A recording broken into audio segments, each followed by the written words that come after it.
This is the opening of Apple's second biggest store on March 21st. It covers 3,800 square meters, attracting nearly $12 million in investment.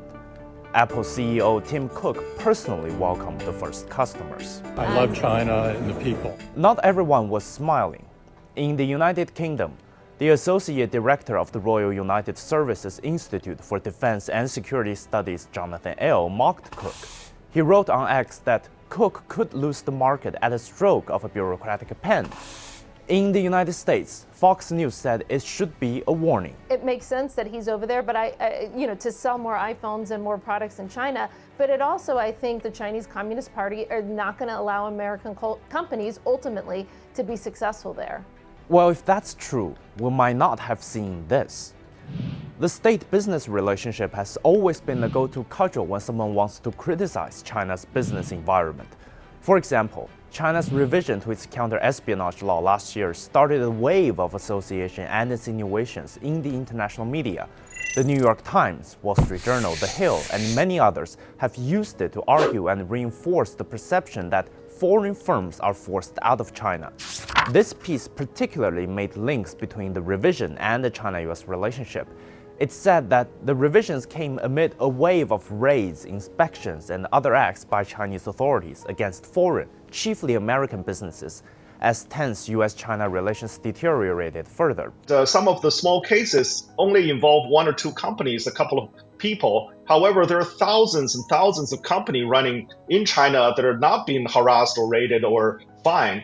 So using little cases to scare other companies not invest in China, I think that's a wrong way to look at this picture. What it has intended to do is to paint a picture of the Chinese government driven by geopolitical concerns, suppresses foreign business.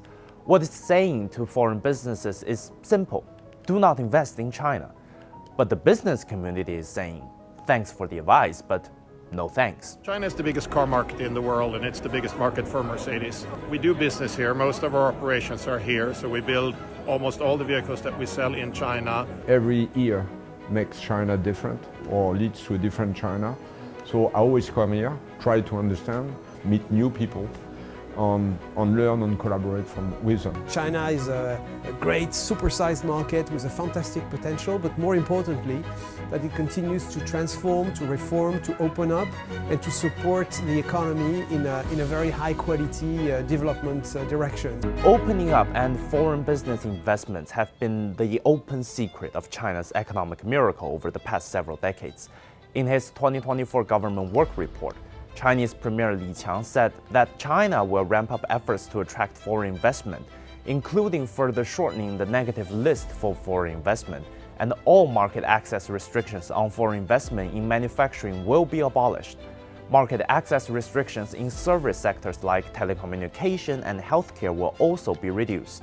中国的对外开放坚定不移，将持续为世界各国分享中国机遇，创造良好条件。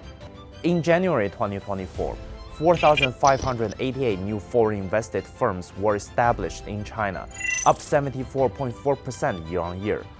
The American Chamber of Commerce in South China's special report shows that 80% of the participating companies report their overall return on investment in China as positive or very positive in 2023. 62% of the companies chose not to shift their investments out of China. 76% plan to reinvest in China in 2024. Not a single company declared a complete withdrawal from the Chinese market. Very wise. China is not only an opportunity, it's a given. I mean, we're already a partner of China in terms of further developing aviation here.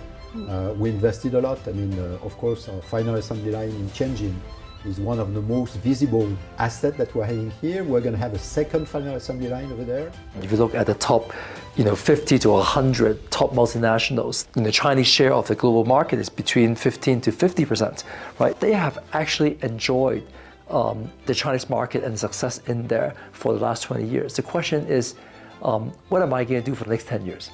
And I think the question for them is one of competitiveness, is one of how do I continue my success in China? Of course, successful business practice in China depends on its overall economic well-being. Despite the naysayers, China's economy has shown steady progress. China actually has seen a solid recovery in 2023. We continue to see the rise of the upper middle class, and we do still see consumption increase in the mid-single digits. Given the scale China is at, that is actually something we could celebrate. In the first 2 months of 2024, China's total import and export of goods expanded 8.7% year-on-year, with exports showing a 10.3% year-on-year growth to 3.75 trillion yuan. Trade value of private enterprises took up 54.6% of the foreign trade, up 4.2% from the same period last year. Foreign invested enterprises constituted 29%. Reuters, The Wall Street Journal, and many media have described it as a strong footing for the start of the year or beating expectations. China's productivity, technological advance and innovation is proceeding rapidly.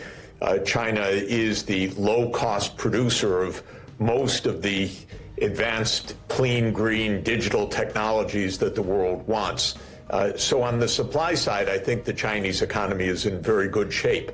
Yes, there are short-term challenges, and I think that the recommendations that have been put forward regarding boosting unemployment, especially among youth, also an inflation target of 3% to try and elevate consumption.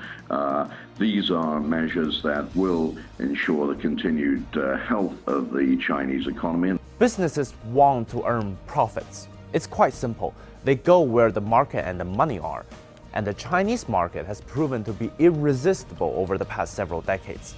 There are short-term challenges to the economy. There are those who want to make it look bad. But it is the long-term, big-picture thinking that generates real rewards. And China's long-term looks pretty attractive.